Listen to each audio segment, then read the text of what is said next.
Friends, आज के video में हम auto switch connection MK1 dual starter के साथ किस तरह किया जाता है, ऑटो स्विच वर्किंग किस तरह होती है, किस तरह से हमें कनेक्शन करना होता है, हर एक कॉन्सेप्ट को एकदम डिटेल में समझ लेते हैं। सबसे पहले यदि हम वर्किंग की बात करते हैं तो ऑटो स्विच को अभी हमने ऑटो मोड पर सेलेक्ट किया है।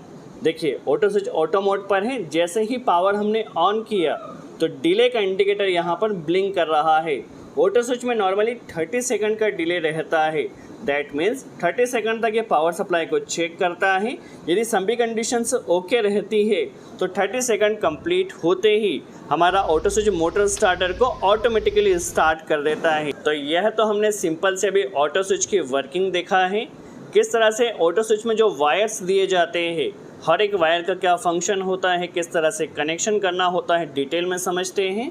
आगे चलकर हमारे पास यह है कि मिनी ऑटो स्विच है। मिनी ऑटो स्विच का इंस्टॉलेशन किस तरह किया जाएगा यह भी हम आगे चलकर समझने वाले हैं। सबसे पहले हम ऑटो स्विच का बेसिक समझ लेते हैं। तो यहाँ पर टोटल आपको 4 इंडिकेटर्स दिए गए हैं। इंडिकेटर्स की यदि हम बात करते हैं और यहाँ पर एक स्विच दिया गया है जो कि ऑटो मैनुअल स्विच है, और टोटल यहाँ पर आपको 7 वायर्स दिए गए हैं। ठीक है, हर वायर का क्या फंक्शन होता है समझेंगे। सबसे पहले यदि हम इंडिकेशन की बात करते तो हेल्थी का इंडिकेटर, दैट मीन्स जो आपने RYB 3 फेस कनेक्ट किया है, यदि कोई फॉल्ट नहीं है, फेस सीक्वेंस भी सही है तो हेल्थी का इंडिकेटर ब्लिंक करेगा। यदि कोई फॉल्ट होता है, यदि कोई फेज़ आपका फेल हो रहा है या फेस सीक्वेंस सही नहीं है या अंडर वोल्टेज ओवर वोल्टेज की कंडीशन होती है तो उस कंडीशन में फॉल्ट का इंडिकेटर ब्लिंक करेगा। नेक्स्ट आता है डिले का इंडिकेटर।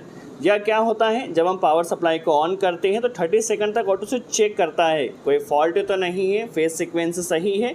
तो उस कंडीशन में यदि सभी कंडीशंस ओके होती है तो 30 सेकंड के बाद डिले का इंडिकेशन ऑफ हो जाता है और हमारा ऑटो स्विच ऑन हो जाता है। जब ऑटो स्विच ऑन होगा, मोटर स्टार्टर ऑन होगा, तो उस कंडीशन में यह ऑन का इंडिकेटर ब्लिंक करता है। यहाँ पर ऑटो मैनुअल स्विच दिया गया है। यदि आपने इसे ऑटो पर सेलेक्ट किया तो उस कंडीशन में आपका motor starter automatically auto switch के अकॉर्डिंग स्टार्ट स्टॉप होगा। Manually, that means push button के साथ यदि आपको इसको स्टार्ट स्टॉप करना है मैनुअली तो आप इसे मैनुअल पर सेलेक्ट कर दीजिए। यदि हम यहाँ पर 7 वायर्स की बात करते हैं तो RYB, ठीक है, यहाँ पर 3 फेज पावर सप्लाई हमें यहाँ पर कनेक्ट करना होगी ऑटो स्विच में। यहाँ पर देखिए 2 वायर आपको दिए गए N और V, जिसे आपको NO, दैट मीन्स जो कॉइल है आपकी कॉइल के सीरीज़ में लगाना होगा। ठीक है, तो इसे सीरीज़ में लगाया जाएगा N एंड V को, S1 और S2। इसे आपको स्टार्ट जो पुश बटन है, स्टार्ट पुश बटन के अक्रॉस में लगाना होगा। ठीक है, तो S1 और S2 को स्टार्ट पुश बटन के अक्रॉस में लगाया जाएगा। चलिए अब हम मोटर स्टार्टर के बारे में समझ लेते हैं। देखिए, यहाँ पर स्टॉप पुश बटन और स्टार्ट पुश बटन यह है। ठीक है, यहाँ पर यदि हम इस MK1 स्टार्टर के बारे में समझें तो ऊपर वाला जो पोर्शन है, ठीक है, ये इसका ओवरलोड रिले का पोर्शन है, यह कॉन्टेक्टर का पोर्शन है। ठीक है, क्या होगा, जो इनपुट पावर सप्लाई यहाँ पर हम RYB कनेक्ट करते हैं, जब हमारा मोटर स्टार्टर ऑन होगा, ठीक है, जब हमारे यहाँ पर कॉइल ऑपरेट होगी, जो NVC कॉइल है यह ऑपरेट होगी, तो यहाँ पर जो इनपुट पावर सप्लाई कनेक्ट किया है वह यहाँ से RYB निकलेगा और यहाँ से मोटर टर्मिनल पर जाएगा। ठीक है, ये इसका NO पॉइंट है जो कि होल्डिंग के लिए यूज़ किया जाता है। ठीक है, अभी हम समझते हैं यहाँ पर ये इसके NC बटन है P1 और P2। ठीक है, आपस में NC रहते हैं, यहाँ से मोटर स्टार्टर को स्टॉप कर सकते हैं। ठीक है, P3 एंड P4 ये इसके NO पॉइंट रहते हैं जिसके ज़रिए मोटर स्टार्टर को स्टार्ट कर सकते हैं मैनुअली। यदि हम कनेक्शन की बात करें तो NVC कॉइल में हमें 2 फेज़ देना है। तो एक फेज़ देखिए ब्लू फेज़ हमने लिया और NVC डायरेक्ट कनेक्ट किया है। ठीक है, यहाँ से सेकंड R फेज़ ले लेना है। ठीक है, R फेज़ लिया, इसे P4 पर कनेक्ट किया है। जैसा कि हमने आपको बताया था, ये आपस में NO में रहते हैं। जैसे पुश बटन को प्रेस किया जाए सप्लाई यहाँ पर आएगी और यहाँ से हमने एक कनेक्टर लगाया है, दैट मीन्स सप्लाई यहाँ तक आ जाएगी। यह आपस में NC रहते हैं तो सप्लाई कंटिन्यू पास होगी यहाँ से यहाँ पर और यह आ जाएगी NVC कॉइल में। तो यहाँ पर हमारा मोटर स्टार्टर मैनुअली ऑपरेट होगा। जैसे ही हम स्टार्ट पुश बटन प्रेस करते हैं वैसे ही। अब इसमें हमें होल्डिंग किस तरह से रहती है, तो होल्डिंग के लिए क्या रहता है, यह पॉइंट और यह पॉइंट आपस में NO रहते हैं। ठीक है, NO रहते हैं। जब हमारा कॉन्टेक्टर ऑन होता है, ठीक है, जैसे स्टार्टर को ऑन किया, कॉन्टेक्टर ऑन हुआ तो यहाँ की सप्लाई यहाँ पर आएगी। ठीक है, यहाँ पर सप्लाई आ चुकी है और ये यहाँ से हमने एक कनेक्टर कनेक्ट किया है। अब होगा क्या, ये आपस में NC हो जाएंगे। NC होने से सप्लाई होल्डिंग कॉन्टेक्ट्स को मिल जाएगा, हमारा स्टार्टर होल्ड हो जाएगा। ठीक है, तो ये सिंपल सी वर्किंग है। अब ऑटो स्विच का कनेक्शन किस तरह रहेगा, तो सबसे पहले हम ऑटो स्विच में R, Y and B 3 phase connect कर लेते हैं। कनेक्शन केयरफुली वॉच कीजिए, बिल्कुल भी कंफ्यूज नहीं होना है। ठीक है, आर वाई भी हमने यहाँ पर इनपुट पावर सप्लाई कनेक्ट कर लिया है। अब हमें ए एंड वी का कनेक्शन करना है। ठीक है, जिसे हमें कॉइल के सीरीज़ में लगाना होगा। तो आप इसे 2 तरह से लगा सकते हैं। क्या कीजिए, यहाँ से देखिए जो कनेक्टर लास्ट में आया है इस कनेक्टर को रिमूव कर दीजिए और एनवीसी कॉइल को। तो ठीक है, यहाँ से जो 2 वायर निकलेगा आप इसे एक वायर यहाँ पर लगा सकते हैं और एक वायर यहाँ पर लगा सकते हैं। यह फर्स्ट तरीका हुआ।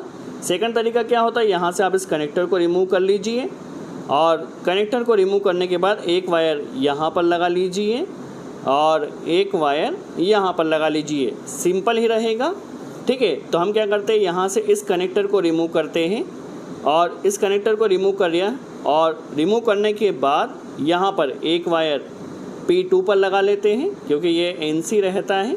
तो कनेक्टर क्या था, जस्ट सिंपल सीरीज़ में था, तो ऑटो स्विच के साथ ये सीरीज़ में हो जाएगा।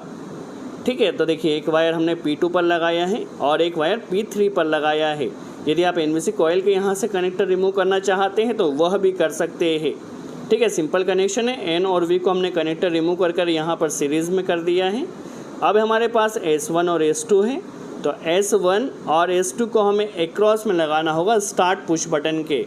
ठीक है, स्टार्ट पुश बटन के एक्रॉस में लगाना है। तो इसे सिंपल सा हमें P3 एंड P4 पर लगा देना है। P3 पे ऑलरेडी ऑटो स्विच से एक वायर आया हुआ है। तो आप कई बार क्या होता है, आप वायर को लूप करने का, कई इलेक्ट्रिशियन बोलते हैं तो वायर को लूप करने का रीज़न यही होता है कि यहाँ पर ऑलरेडी एक वायर ऑटो स्विच से आया था, आप उसे वहीं पर लूप कर दीजिए और वहाँ से एक वायर लेकर आ जाइए। ठीक है, तो अभी हम क्या करते हैं, यहाँ से दोनों वायर को लूप किया और इसे P3 पर लगा देना है। ठीक है, P3 पर ये आ जाएगा S1। ठीक है, तो ये P3 पर आ जाएगा। जस्ट हमें स्टार्ट पुश बटन के एक्रॉस आना है और P4 पर लास्ट वाला ब्लैक वायर लगा देना है, तो ये P4 पर आ जाएगा। ठीक है, तो S1 और S2 को स्टार्ट पुश बटन के एक्रॉस हमने लगाया है और N और V को सीरीज़ में लगाया है। ठीक है, आई होप आपको यहाँ पर कॉन्सेप्ट क्लियर हुआ है किस तरह से हमने कनेक्शन किया है। ठीक है, वर्किंग किस तरह रहेगी। तो ऑटो स्विच को पहले ऑटो पर रखा है, पावर सप्लाई ऑन कर दिया। देखिए यहाँ पर फॉल्ट का इंडिकेटर ब्लिंक कर रहा है। यदि फॉल्ट का इंडिकेटर ब्लिंक करे तो आप क्या कीजिए, यहाँ से R और Y किन्हीं भी 2 फेज़ों को इंटरचेंज कर दीजिए। तो हम क्या करते हैं, फॉल्ट का इंडिकेटर आ रहा है, इसे हटाने के लिए यहाँ से देखिए। ठीक है, फॉल्ट का इंडिकेटर हटाने के लिए यहाँ से Y और R फेस को इंटरचेंज कर देते हैं। तो इंटरचेंज करने से जो फॉल्ट का है इंडिकेशन वो हट जाएगा, हमारा ऑटो स्विच एकदम रेडी हो जाएगा।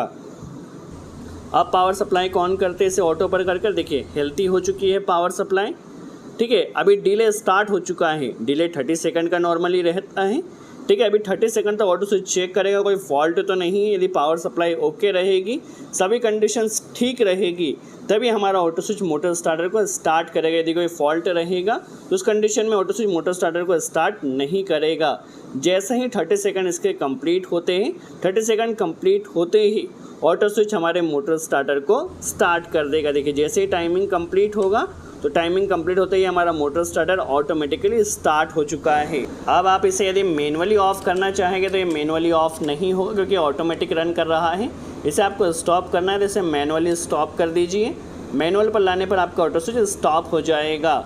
सो आई होप आपको यहाँ पर कॉन्सेप्ट क्लियर हुआ हो, ऑटो स्विच का कनेक्शन किस तरह किया जाता है, किस तरह वर्किंग होती है। आगे चलकर इस ऑटो स्विच के ऊपर भी हम एक डिटेल वीडियो बनाएंगे। सो आज के लिए इतना ही। Thanks friends.